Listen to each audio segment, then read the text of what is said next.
Maintenant, je sais l'art de renverser les perspectives. J'ai le tour de main qu'il demande.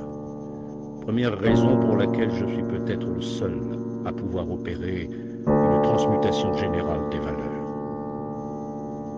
En effet, non seulement je suis un décadent, mais j'en suis encore le contraire.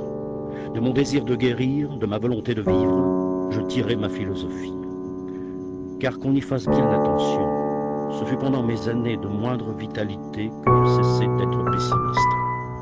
L'instinct de la conservation m'interdisait une philosophie de la pauvreté et du découragement.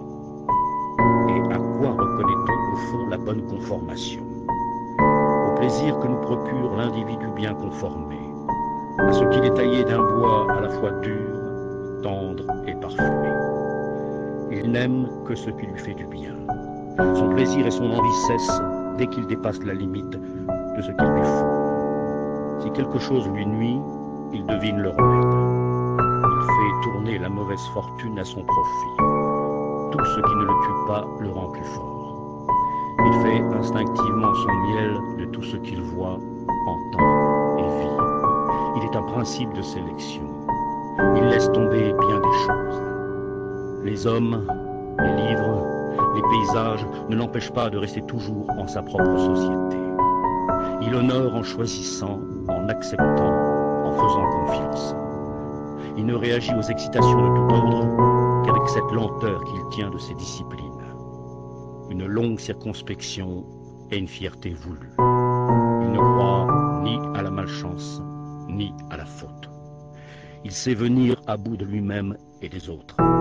Il sait oublier. Il est assez fort pour obliger tout à tourner à son profit. Décidément, je suis bien le contraire d'un décadent. Car c'est mon portrait. Je connais mon lot. Un jour viendra où le souvenir d'un événement formidable s'attachera à mon nom. Le souvenir d'une crise unique dans l'histoire de la Terre. De la plus profonde collision des consciences. D'un décret édicté contre tout ce qui avait été cru. Exigé et sanctifié jusqu'à nos jours. Je ne suis pas un homme. Je suis une dynamite. Renversement général des valeurs. C'est la formule que j'emploie pour désigner l'acte par lequel l'humanité s'avise suprêmement d'elle-même. Chez moi, cet acte est devenu chair et génie. Mon destin a voulu que je sois le premier honnête homme. Il a voulu que je me sache en contradiction avec des milliers d'années. C'est moi qui ai découvert le premier la vérité, en voyant le premier un mensonge dans le mensonge, en le sentant avec mon nez. Mon génie est dans mes narines. Je contredis comme jamais on ne l'a fait et suis cependant le contraire d'un esprit négateur. Je suis un joyeux messager comme il n'y en eut encore jamais. Je sais des tâches d'une hauteur dont l'idée même avait manqué jusqu'à ce jour. Ce n'est qu'à partir de moi que l'espoir peut recommencer.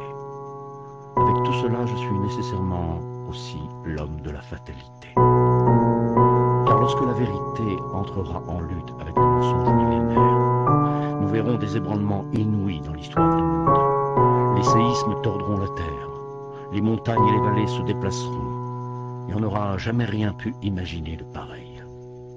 L'idée de politique sera alors complètement absorbée par la lutte des esprits, et toutes les combinaisons de puissance de la vieille société sauteront en l'air, bâties qu'elles sont toutes sur le mensonge. Il y aura des guerres telles que la Terre n'en aura encore jamais vu. Ce n'est qu'à partir de moi que la grande politique commence sur le globe.